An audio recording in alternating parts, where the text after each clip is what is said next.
Salutare lui, cine îi place skin-ul meu să scrie în comentarii. Astăzi ne jucăm și noi ușor aici, dar nu o să stau pe el că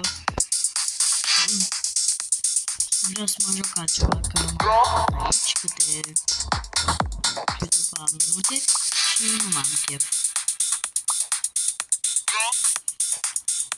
Și uite cum ar fi skin-ul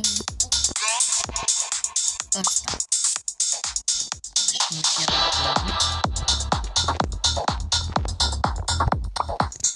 Și mai am uite așa una dată Mickey Mouse. Și mai eram pe ăsta. Și nu știu ce să mai văd. Uite, hai să încep pe ăsta. O să vă arăt câteva skin-uri aici și o să intrăm pe altceva.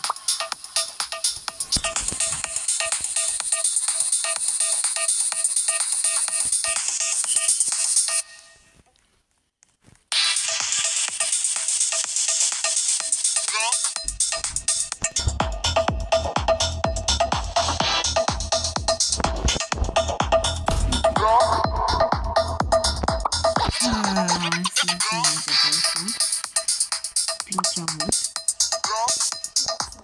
Și pe ăsta.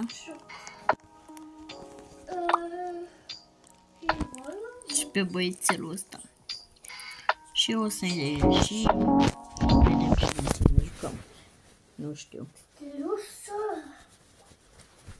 Îmi cer scuze pentru sora mea, a zis aici și va face căldură. Așa. Dragi de țară.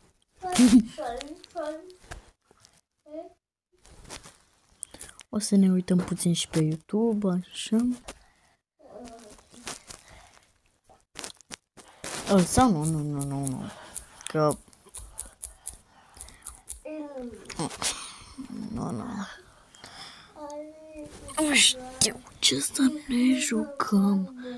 Hai să încercăm să ne jucăm Rivals. Mă întrebați de ce stau așa de mult pe Rivals, dar nu mai m-am jucat de mult. M-am jucat